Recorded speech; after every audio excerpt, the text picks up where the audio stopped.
Olá!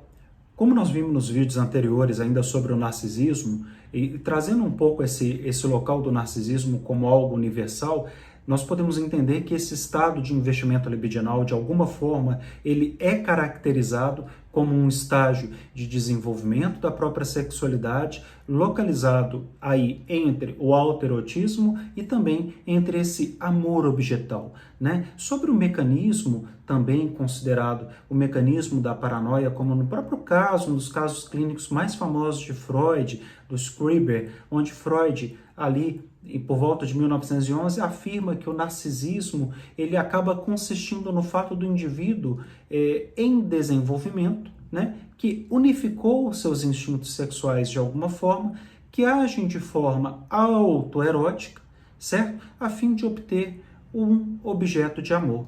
Então, primeiramente, ele acaba tomando a si mesmo, a seu próprio corpo, né, como objeto de amor, antes então dele passar a escolha de uma outra pessoa como esse objeto de amor. Então, olha que legal pensar nessa noção do narcisismo como algo universal, já que antes de nós escolhermos um objeto de amor, esse objeto de desejo, essa escolha objetal que nós falamos, nós primeiramente vamos escolher a nós mesmos, o nosso próprio corpo e o nosso próprio ego de alguma forma. Então, essa é uma noção interessante que dá lugar também à compreensão dessa passagem do narcisismo primário para o narcisismo secundário.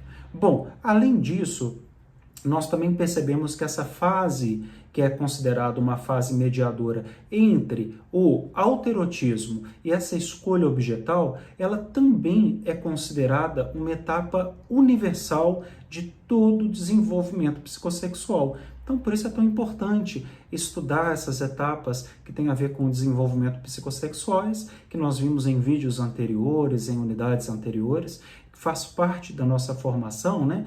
Como a fase fálica, a fase oral, a própria fase anal, né? Entender cada uma dessas fases, o que elas representam, né? Nas etapas de desenvolvimento do sujeito, do indivíduo, né? Da própria questão sexual, e assim o que caracteriza, então, né? Vamos seguindo um pouco mais adiante, a paranoia e a esquizofrenia é esse retorno, de alguma forma, a esse estado anterior. Daí o conceito de narcisismo secundário, como processo defensivo frente à impossibilidade do eu. Nós estamos falando frente à nossa impossibilidade em obter satisfação libidinal de alguma forma nos objetos e na realidade externa.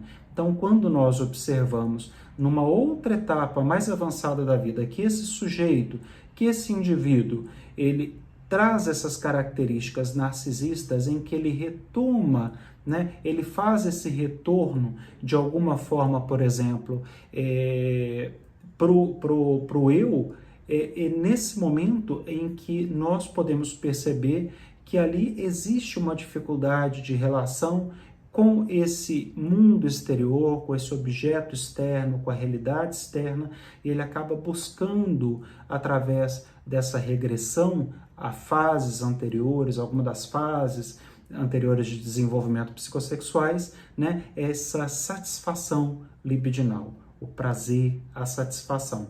Então, Freud, ele de alguma forma comenta, né, que graças à análise, por exemplo, das neuroses de transferência em relação, por exemplo, também a própria transferência nas psicoses ou neuroses narcísicas, ele fala que é graças a tudo isso que a gente hoje consegue ter uma melhor compreensão, um melhor entendimento da própria noção do narcisismo. E segundo ele, nós podemos até refletir que nas neuroses, por exemplo, o investimento objetal da libido, ele se mantém, mesmo em face das alterações do eu e da sua relação com a realidade. Então, olha que interessante que mesmo numa situação, né, de neurose, em que as neuroses estão presentes, a gente observa que realmente esse investimento do objeto da libido, ele se mantém né? E ele acaba também mantendo de alguma forma uma certa